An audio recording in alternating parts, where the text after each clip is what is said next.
In 2024, the United States quietly crossed a line it had never crossed before. For the first time in modern history, it spent more on interest than on its entire military. A line economists had been warning about for decades. And that interest bill has now blown clean past $1 trillion a year. $1,000 billion paid out for buying absolutely nothing new. Not one thing you could point at or touch. Not a single road. Not a school. Not one aircraft carrier. Just the rent on money the country already borrowed and spent long ago. The bill for the past, arriving in the present. So, how does the most powerful economy on Earth end up with its single biggest bill being interest?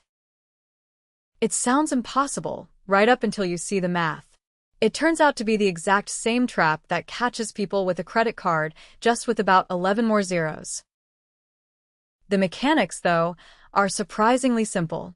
So, let's follow the money. Let's start from scratch. Every year, the government spends more money than it collects in taxes.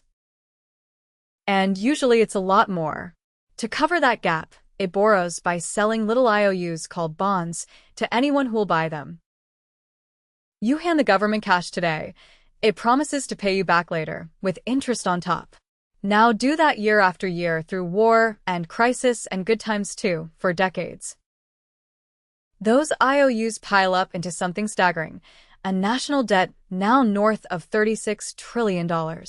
That number is so vast it honestly stops meaning anything to a human brain.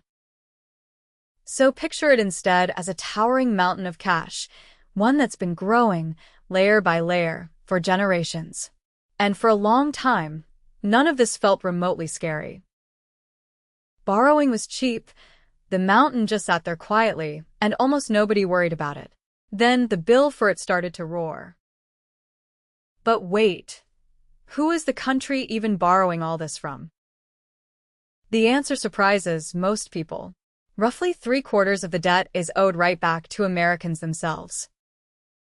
To pension funds, to mutual funds, to banks, and to the government's own Social Security Trust Fund.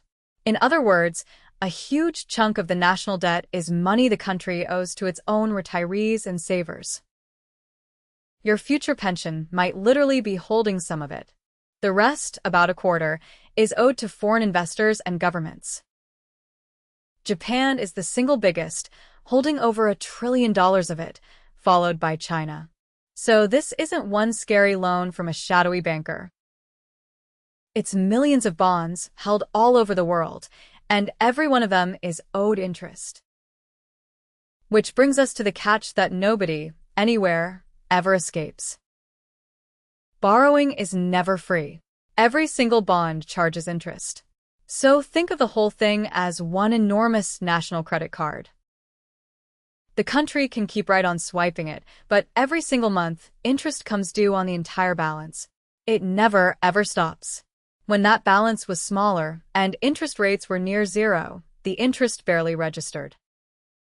It was a rounding error in a multi-trillion-dollar budget, easy to wave away, and for years everyone did. But a credit card has a brutal logic. Let the balance grow, or let the rate climb, and one day the interest alone can swallow your whole paycheck. That is exactly what happened to the country. In 2024, something quietly historic happened. For the first time since at least 1940, interest leapfrogged defense.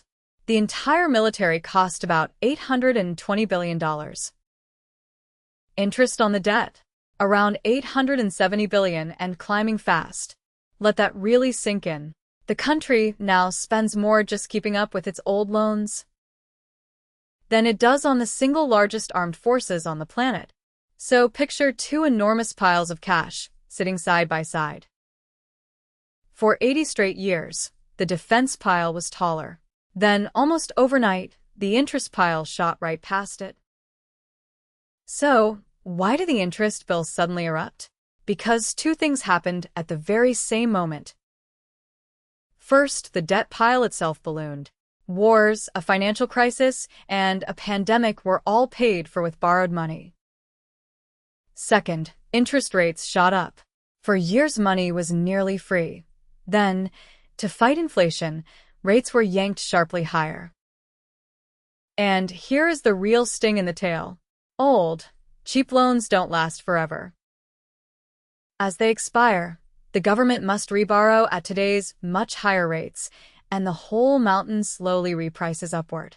A much bigger balance, multiplied by a much higher rate. That simple piece of math is what turned a rounding error into the biggest single bill in the entire federal budget. Now for the genuinely dangerous part. The one thing that makes debt so sneaky: compounding. When you can't even cover the interest, you borrow more money just to pay it. But that fresh borrowing piles onto the debt, which then creates even more interest the very next year. It's a snowball, rolling downhill. Every single turn, it grabs more snow, gets heavier, and rolls a little bit faster. Interest feeding on interest, growing all by itself, with nobody pushing. Until eventually, you're not borrowing for roads or armies at all. You're borrowing purely to pay yesterday's interest. If the trillions feel too big to picture, shrink the whole thing down to one kitchen table. Imagine a household that brings home $60,000 a year, but spends $70,000. Every year, that missing $10,000 goes straight onto a credit card. For a while, it's fine. The card has a high limit and the minimum payment is small. So they keep swiping year after year and barely feel it. But the balance keeps climbing and the interest with it. Until one day the minimum payment alone is bigger than the grocery bill, bigger than the rent. Now they're working just to pay the card. That family is the country. The only real difference is the number of zeros on the statement. And this is what makes interest the very worst kind of spending. Because it buys nothing new at all. No asset, no progress, nothing to show for it. $1 spent on a bridge gives you a bridge. $1 spent on interest gives you nothing. It just vanishes down the drain of the past. Every single trillion swallowed by interest is a trillion that can't go to roads, or research, or tax cuts. The past quietly elbows the future out of the room. Yesterday's bills get paid first. And as the interest pile keeps growing, it squeezes everything else in the budget tighter and tighter. The bill for yesterday's choices keeps crowding out tomorrow's, a little more, every single year. And it is not slowing down. In 2025, that interest bill cracked $1 trillion. A figure that would have seemed unthinkable just a decade ago. Official projections see it climbing toward $1.5 trillion by the early 2030s. And nearing $1.8 trillion just a few years after that. There are really only 3 ways out of this trap. Grow the economy faster, raise more in taxes, or spend less. All 3 are hard. None of them are quick. So, here's the real takeaway.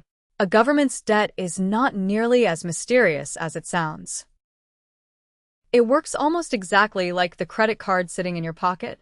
Same rules. Same traps. The danger was never one giant purchase. It was the quiet interest, compounding away in the background, relentlessly, year after year, while everyone's attention was somewhere else. Because in the end, debt always finds a way to send its bill to the future. And the future, eventually, always has to pay.